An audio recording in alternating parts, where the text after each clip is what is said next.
오늘 함께 읽을 본문은 시편 32편 1절과 2절입니다. 한번 함께 합독하도록 하겠습니다. 시작. 허물의 사함을 받고 자신의 죄가 가려진 자는 복이 있도다. 마음에 간사함이 없고 여호와께 정죄를 당하지 아니하는 자는 복이 있도다. 아멘. 오늘은 이 시편 32편에 복 있는 사람, 이런 주제로 오늘 말씀을 같이 살펴볼 텐데요. 우리가 잘 아는 것처럼 시편 1편은 이렇게 시작하죠. 어떻게 시작하죠? 복 있는 사람은 이렇게 하고 시작을 합니다.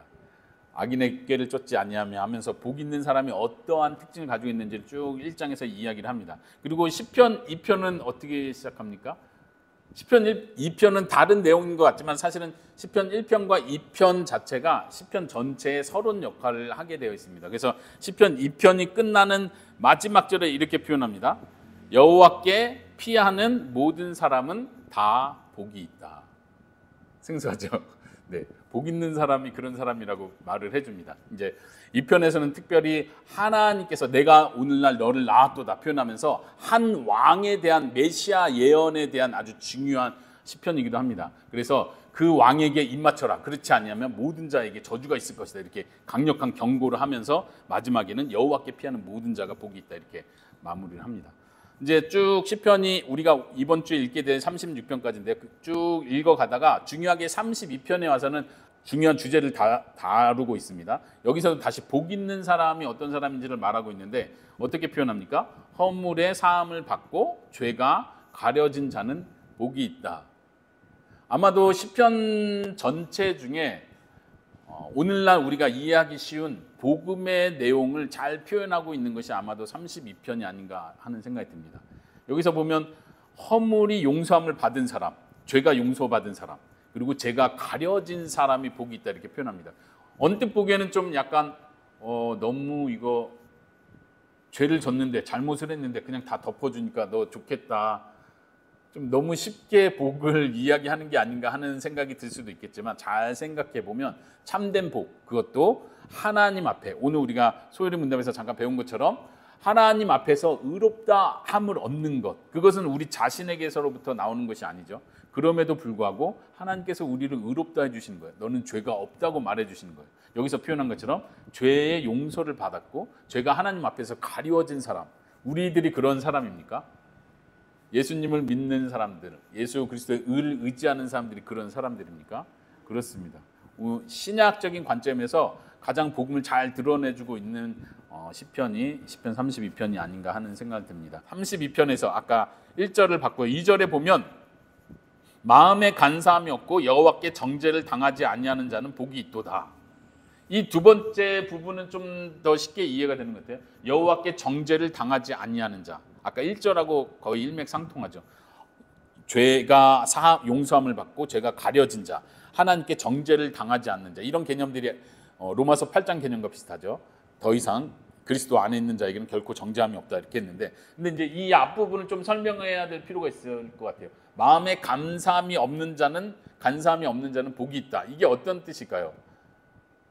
이제 복음으로 흘러가다가 여기서 까딱 조심하면 그리스도와 연결이 안 되고 다시 율법주의로 넘어가는 수가 있습니다. 다시 말하면 내가 잘해서 정직한 사람이 되고 속에 속임수가 없는 깨끗한 사람이 될 때에 하나님께서 나에게 복을 주신다. 이런 쪽으로 가면 율법주의로 잘못 해석하는 거예요.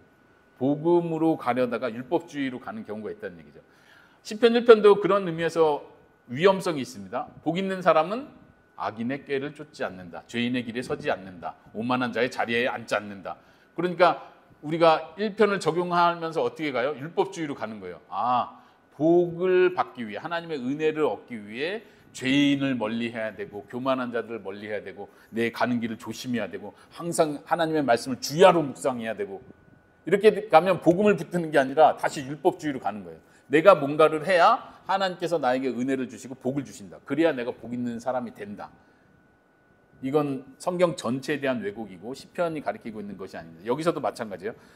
복 있는 사람은 마음에 간사함이 없는 사람이니까 내가 정직한 마음, 거짓말 안 하려고 노력하고 내 마음을 항상 깨끗하게 해야지. 이렇게 가서는 안 된다는 거예요.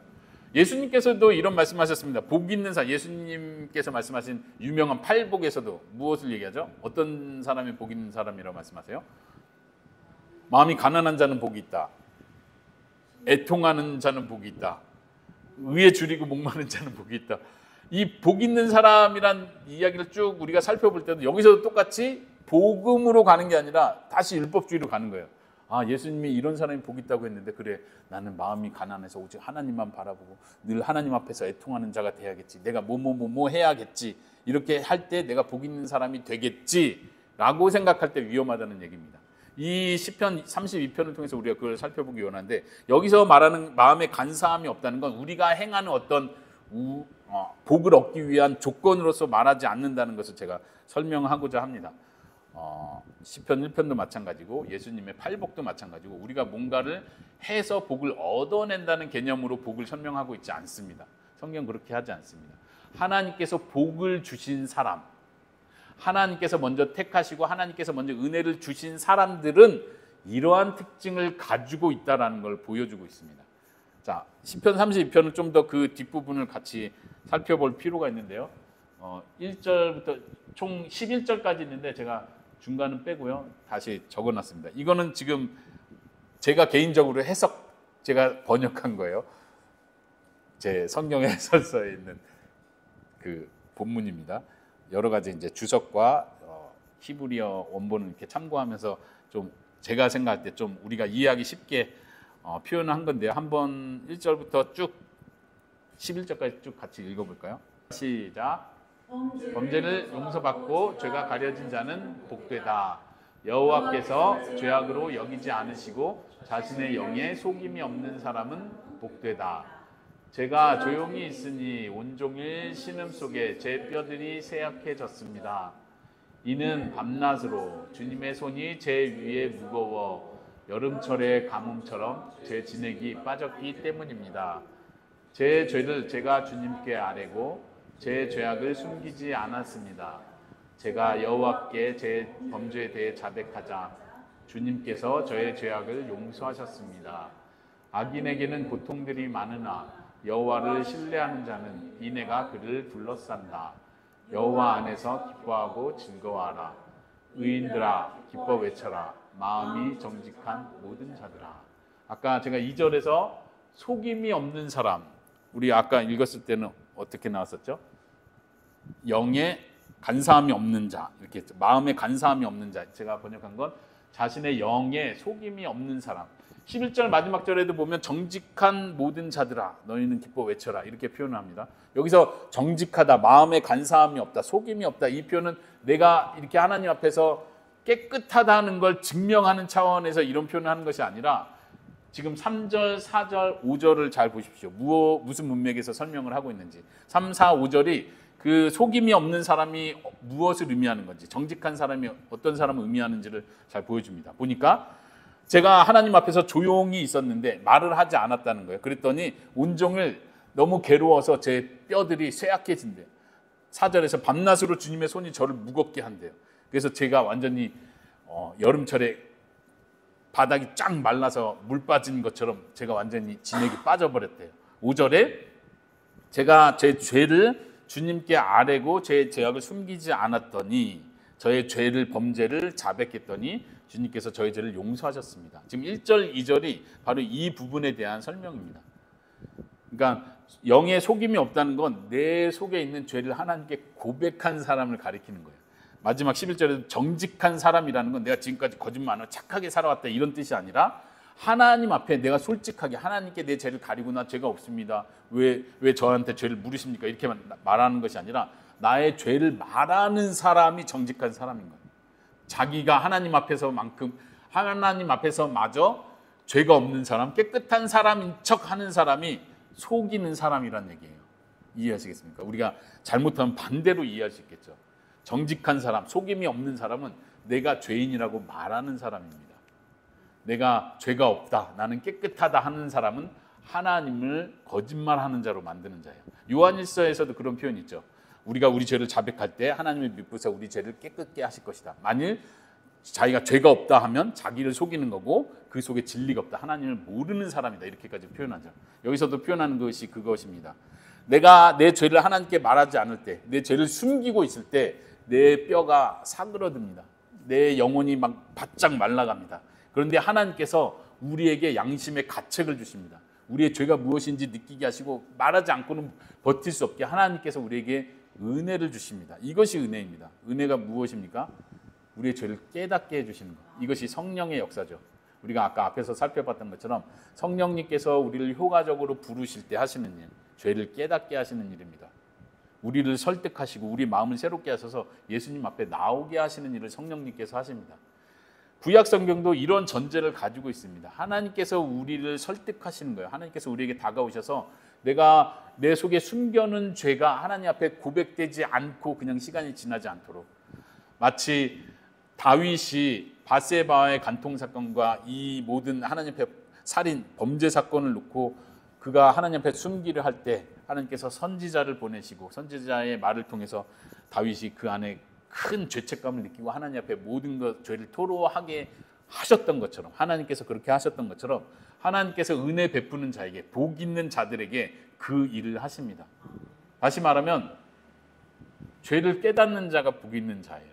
왜냐하면 하나님께서 그 사람을 불쌍히 여겨주신 거거든요. 자기 속에 죄가 있고 하나님 앞에 가능성이 없는 자입니다. 하나님만이 나를 구원하실 수 있습니다라고 고백할 수 있는 바로 그 사람이 하나님 앞에 복 있는 사람입니다.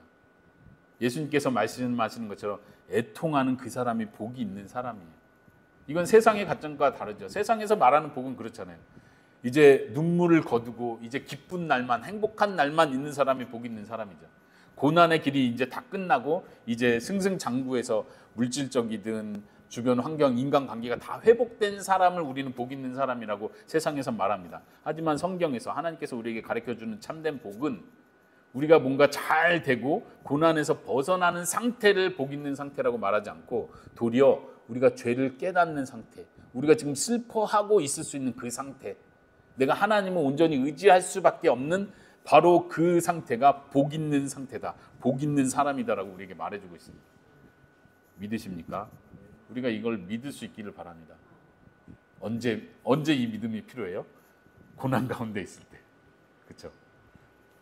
지난주에 욥기 이야기를 했습니다. 우리가 욥에 대한 고난에 대한 바른 관점을 갖는 것이 되게 중요하다고 했는데 여기서도 마찬가지예요. 이번에는 똑같이 복에 대한 바른 관점을 갖는 게 너무나 중요합니다. 인생을 살아갈 때, 신앙생활을 해갈 때 고난은 나쁜 거고 피해야 될 거고, 복은 잘 되고 성공하고 물질적으로, 경제적으로, 건강으로 모든 것이 다 풍성해진 상태가 복이라고 생각하고 신앙생활을 하면 우리의 신앙생활이 너무 괴로워지고 힘들어집니다. 왜곡되어집니다. 그러나 하나님께서 성경에서 말해주는 대로 하나님 앞에 애통할 수 있는 자가 복이다. 악인들과 함께하고 머리를 쓰고 수단과 방법을 가리지 않고 세상적인 복을 취하는 자들과 함께하고 그들과 어울리고 그들과 타협하면 세상적인 복은 누릴 수 있어요. 근데 성경은 말하기를 그런 자들을 멀리하는 자가 복이다. 그런 자들을 멀리하니까 핍박을 받는 거예요. 조롱을 받는 거고, 그래서 억울한 일을 당하게 되는 거예요. 악한 자들과 타협하지 않기 때문에 우리가 조롱을 받습니다. 그래서 고난의 길을 우리가 스스로 가게 되는 것 같아 보입니다. 사람들이 우리를 조롱합니다. 근데 성경은 그런 자들이 복이 있다고 말합니다. 교만한 자들과 함께하면 콩고물이라도 얻어서 높은 자리 좀 얻을 수 있습니다. 명예도 그들 따라서 얻을 수 있습니다. 그런데 성경은 말하기를 교만한 자를 높은 자들과 함께하지 않는 자가 복이 있다고 말합니다. 내가 현실은 낮은 자리에 있다 할지라도 주님과 함께 한다면 그것이 복이라고 성경은 우리에게 말해주고 있습니다.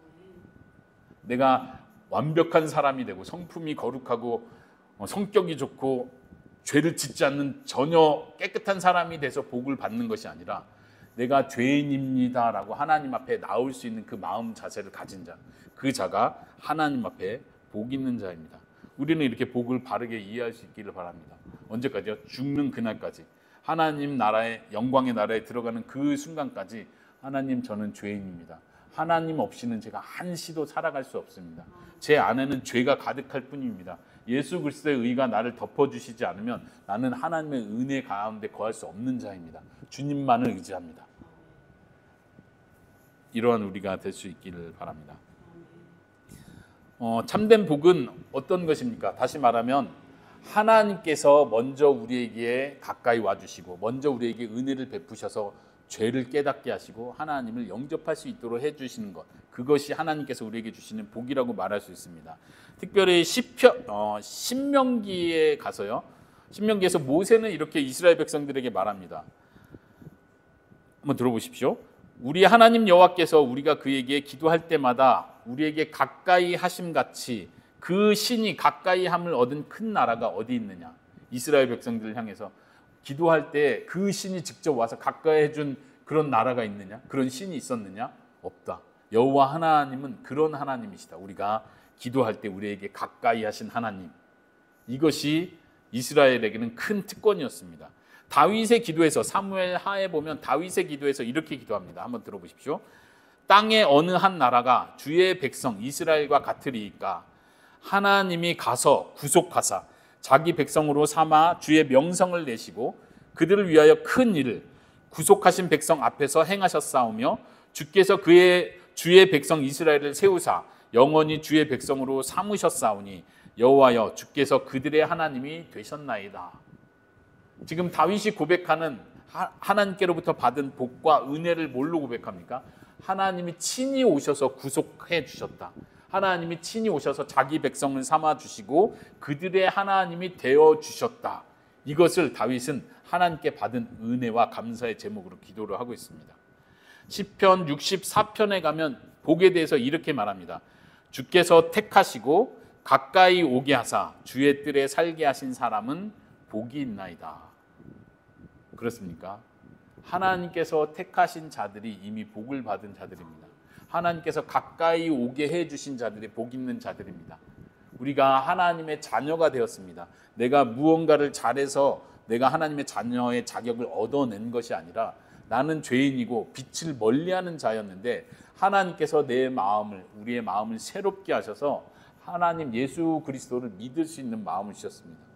그리고 하나님께서 우리의 아버지가 되어주셨습니다. 그래서 우리는 하나님의 자녀가 되었습니다. 양자가 되었습니다. 이것이 참된 복입니다. 이거 외에 더 큰 복이, 그 다음 단계의 복이 있다고 생각하면 안 됩니다. 오늘날 많은 그리스도인들이 이 복에 대한 잘못된 개념으로 살아가는 것이 그겁니다. 하나님의 자녀가 되고 영적으로 구원받은 자가 된 거는 복의 시작이라고 생각을 해요. 그리고 그 다음 누려야 될 게 계속 있다고 생각해요. 다시 구원을 받고 하나님의 자녀가 되는 건 복의 기초예요. 베이직이래요. 그러니까 잘못된 가르침입니다. 그리고 이제부터는 우리가 이 복을, 그 다음 더 큰 복을 계속 얻어내는 삶을 이 땅에서 살아야 된다고 가르칩니다. 그 더 큰 복이 무엇입니까? 그들이 말하는 건 세상적인 성공을 가리킵니다. 재정적인 복을 가리킵니다. 이제 우리는 왕의 자녀다. 그러니까 왕의 자녀로서 재정을 누릴 수 있어야 된다. 이렇게 가르칩니다. 구원받은 건 기초고 그 다음에 우리가 이 땅에서 계속해서 누려가야 된다는 거예요. 그걸 하나님께로부터 요구해야 된다는 거예요. 요청해야 된다는 거예요. 그거 하나님은 우리에게 주기로 다 약속한 거기 때문에 우리가 믿음으로 선포하고 외쳐서 끌어내지 않으면 우리께 안 된다는 거예요. 왜 예수님 믿으면서 가난하고 고난받으면서 조롱받으면서 어렵게 고난 속에서 계속 살고 있냐? 이건 믿음이 없는 태도라고 가르칩니다. 그러면서 말하기를 이제 더 높은 단계 복을 계속 누리고 선포하고, 영어로 클레임 무슨 뜻인지 알죠? 무슨 느낌인지 아시죠? 이건 본래 내 거야. 그러니까 주세요 라고 과감하게 말할 수 있어야 된다는 거예요. 클레임해야 된다는 거예요. 잘못된 가르침입니다. 성경은 그렇게 가르치지 않습니다. 오늘 제가 쭉 설명한 것처럼 우리의 마음이 가난한 것 자체가 복입니다. 하나님께서 우리를 선택해 주신 것 자체가 가장 큰 복이고 우리가 마지막까지 붙들고 있어야 될 가장 중요한 복입니다. 이걸 놓쳐서는 안 됩니다. 이거보다 더 위에 있는 복은 없습니다. 그리고 이 땅에서는 때로는 고난을 받기도 합니다. 이 땅에서는 어려움을 겪기도 합니다. 때로는 하나님께서 먹고 자고 즐길 수 있는 평범한 복들을 우리에게 허락해 주십니다. 우린 그 속에서 감사해야 합니다. 하지만 그것이 없어진다 할지라도, 그것이 없다 할지라도, 나의 외양간에 소와 양이 없다 할지라도, 무화과 나무 열매가 없다 할지라도 우리는 하나님 때문에 기뻐할 수 있다면 그것이 우리에게 참된 복인 줄로 믿습니다. 그 복이, 그 믿음이 우리 안에서 흔들리지 않기를 바랍니다. 하나님께서 우리를 용서해 주셨습니다. 우리를 선택하시고 우리에게 복을 주셨습니다. 이 일이 어떻게 해서 일어납니까? 다시 처음으로 돌아가서 우리는 죄인인데 하나님이 왜 우리를 선택해 주셨고 왜 우리의 죄를 그냥 용서해 주셨습니까? 왜 우리 속에 죄를 깨닫게 해주셔서 고백을 했을 뿐인데 거짓 없이 내가 죄인이라는 걸 아뢰고 내가 죄인이라는 걸 자백했을 뿐인데 왜 우리를 용서해 주십니까? 바로 우리가 믿는 그대로 예수님 때문입니다. 예수님 때문입니다. 그런 표현이 시편 안에도 나옵니까? 그 몇 가지 구절을 보도록 하겠습니다. 우리가 이번 주에 읽게 될 시편 구절인데요. 시편 22편. 한번 앞에 나온 구절을 같이 읽어볼까요? 시작. 내 하나님이여 내 하나님이여 어찌 나를 버리셨나이까? 어찌 나를 멀리하여 돕지 아니하시오며 내 신음소리를 듣지 아니하시나이까? 나를 보는 자는 다 나를 비웃으며 입술을 삐죽거리고 머리를 흔들며 말하되 그가 여호와께 의탁하니 구원하실 걸 그를 기뻐하시니 건지실 걸 하나이다. 내 겉옷을 나누며 속옷을 제비 뽑나이다. 이것은 다윗의 시입니다. 근데 누가 연상이 됩니까? 예수님이 연상되죠. 다윗의 그런 시편에 나오는 많은 고백들이 메시아를 바라보게 합니다. 예수님을 바라보게 합니다. 그리고 실제로 예수님께서도 이 시편의 많은 구절들을 예수님의 입술로 고백을 합니다. 바로 시편에 나오는 메시아의 개념들이 예수님께 적용되고 예수님께서 그 일을 구원의 일을 이루셨기 때문에 우리가 하나님 안에서 복을 얻게 되는 줄로 믿습니다. 이것은 단지 다윗이 겪은 고난으로 끝나는 것이 아니라 장차 올 참된 다윗, 참된 왕이신 예수 그리스도께서 이루실 일을 시편 안에서 보여주고 있는 것입니다. 한 구절 더 찾아보면요. 16편에 보면 이런 구절이 있습니다. 같이 읽어보실까요? 시작. 주께서 내 영혼을 수월에 버리지 아니하시며 주의 거룩한 자를 멸망시키지 않으실 것임이니이다. 좀 낯섭니까? 네, 주의 거룩한 자를 원어적으로 하면 썩지 않게 하실 것입니다. 이런 표현인데 시편의 한 구절 중에 잠깐 나온 구절이라 우리가 이제 시편을 읽다가 그냥 훅 지나갈 수 있지만 이 구절은 굉장히 중요한 구절이에요.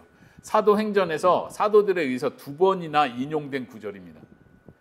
뭘 가리킬 때 인용됐습니까? 예수님께서 부활하실 걸 구약에서 이미 예언했다라고 하면서 이 구절을 말합니다. 하나님께서 하나님의 거룩한 자를 썩지 않게 하실 것이라 하고 다윗은 죽었고 죽어서 썩었지만 예수 그리스도는 부활하셔서 썩지 않으셨다 이렇게 하면서 사도행전에서 예수님을 표현할 때 이 구절을 인용을 합니다. 시편의 구절 그대로 인용을 하는 거죠. 예수 그리스도를 가리키는 아주 중요한 표현입니다. 우리가 시편 안에서 봐야 될 것은 무엇입니까? 예수님께서 하신 바로 이 일 때문에 우리에게 복이 주어지는구나. 예수님이 그 일을 하셨기 때문에 우리 죄가 가려지는구나. 나는 내가 그냥 죄인이라는 거 하나님 앞에 다 토로했을 뿐인데 내가 잘못한 거, 죄 지은 걸 다 이야기했을 뿐인데 하나님께서 나를 용서해 주시고 나를 하나님의 자녀 삼아 주시는구나. 우리가 예배 시간에 그렇잖아요. 한 주를 생각하면서 참회 기도를 합니다. 우리는 하나님 제가 이런 잘못을 했습니다라고 죄를 고백할 뿐이에요. 우리가 그 시간에 하나님께 용서를 받아내기 위해서 어떤 열정과 정성을 들이는 시간이 아닙니다. 우리는 죄를 고백할 뿐인데 예수 그리스도께서 겪으신 죽으심과 부활 이 모든 구속의 일 때문에 우리가 죄의 용서함을 받습니다. 우리가 죄의 가리움을 받습니다. 이것이 우리에게 주어진 참된 복입니다. 우리가 인생을 살아가면서 겪게 될 많은 어려움들, 문제들 속에서 하나님께서 우리의 문제를 해결해 주시고 우리의 기도에 응답해 주신다면 그 모두는 하나님께서 우리에게 베풀어 주신 은혜이고 예수 그리스도 안에서 주어지는 모든 신령한 복인 줄로 믿습니다.